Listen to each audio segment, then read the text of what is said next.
The first game of my senior year, I'm in great shape.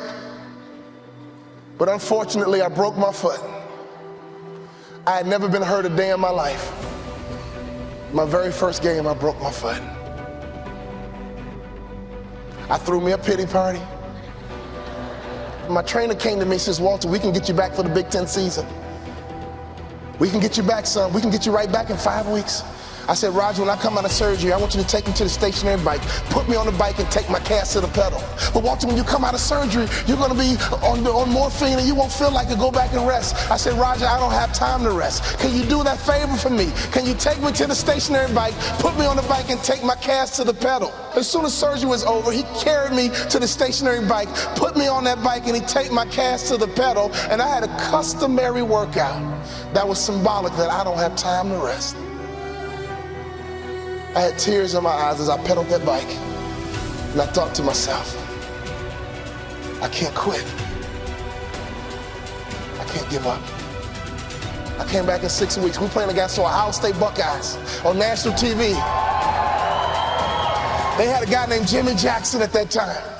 On national TV, me and Jimmy Jackson are going at it. In the first half, I had 15 points, 5 rebounds, and 5 assists. And as the first half ran out, I pulled up for my patented baseline jump shot, and I felt my foot break again. I've been trained to follow through. Every day in practice, my coach would say, Walter, shoot it like you own it, baby. Shoot it like it's yours. Even though I felt my foot break, I still followed through. And my last college basketball shot went in all nets because I've been trained to follow through.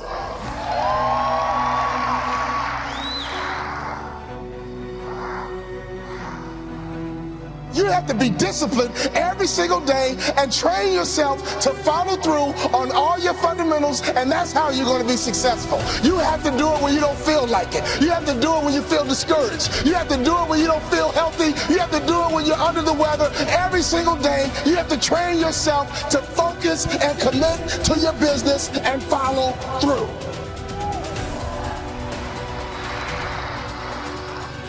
My college career was over. I got offered a job to become a hospital administrator. 2-year program, $75,000 job. And right before I took the job, my daddy called me on the phone. Let me tell you about my daddy. When I was a little boy, my daddy would always pick me up. When he came home from work, he'd pick me up. When he saw me in the nursery after church, he'd pick me up.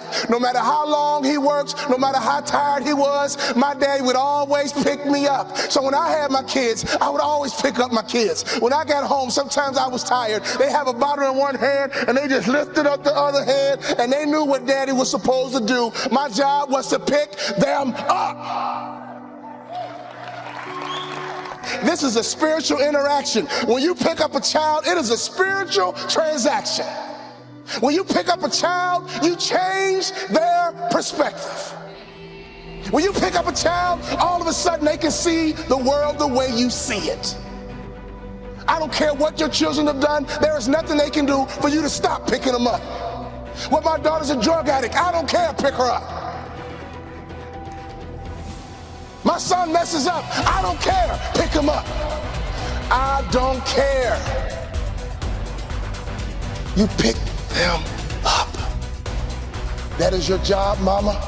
That is your job, daddy. That is your job, grandma. That is your job, granddad.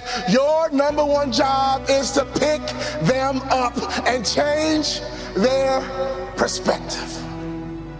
My saddest day, one day, my daddy looked at me and he says, boy, you too big. I can't pick you up anymore. But when he couldn't pick me up physically, he would pick me up emotionally. He would pick me up spiritually.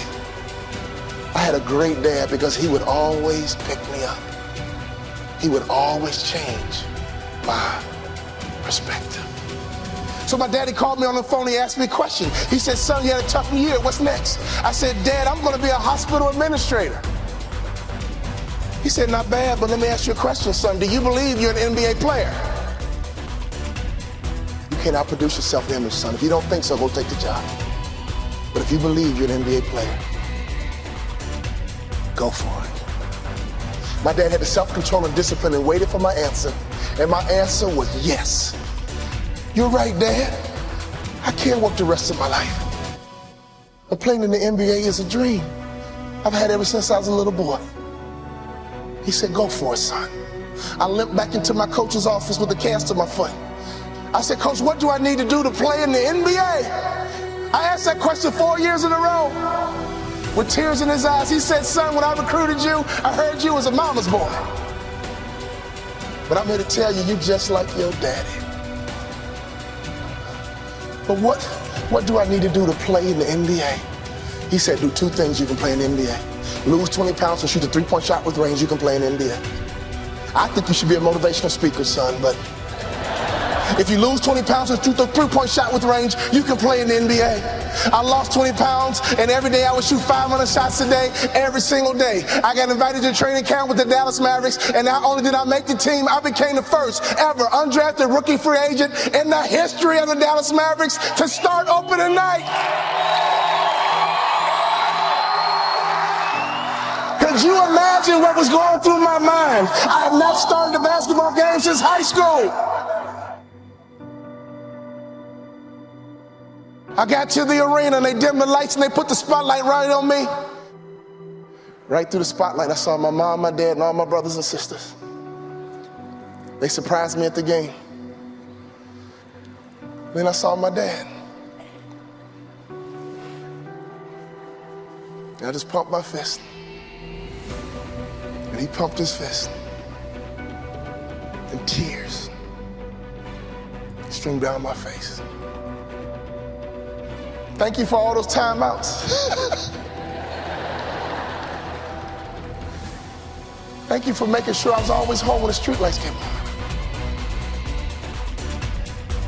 Thank you for making sure I could always hear your voice. Thank you for always changing my perspective. I know what it feels like to sit on a bench. I know what it feels like to get knocked down. I know what it feels like to have a hope and a dream. And nobody believes in it but a few people. Go for your dreams. Don't live life with regrets. Go for your dreams. Don't live life with regrets. Go for your dreams. Don't live life with regrets. I could always hear my daddy's voice. You have children, you have grandchildren. Can your children and grandchildren hear your voice? I could always hear my daddy's voice. He would say, go out, have a good time, play with your friends, but don't let the street lights beat you home. When I started my motivational speaking business, I called my daddy and said, Daddy, I'm gonna be a motivational speaker. He said, son, you think you can be successful at it? I said, yes, sir. You think you can make a lot of money at it? I said, yes, sir. He says, go for it. That's all my daddy said to me was go for it. So when I think about life, when I think about my goals, one thing he did for me as a father is to make sure I was always where I was supposed to be. He would have me write my goals down, and he would check in periodically, basically asking me, Walter, where are you supposed to be? Fathers, do you realize how powerful that is? If you ask that question of your kids, what are your goals? What are your future? Who do you want to be when you grow up? And every now and then check in by asking a simple question. Where are you supposed to be? The bell is ringing, and I came to ring your bell and ask you the question, Father, where are you supposed to be? And ask that question to your children. Where are you supposed to be?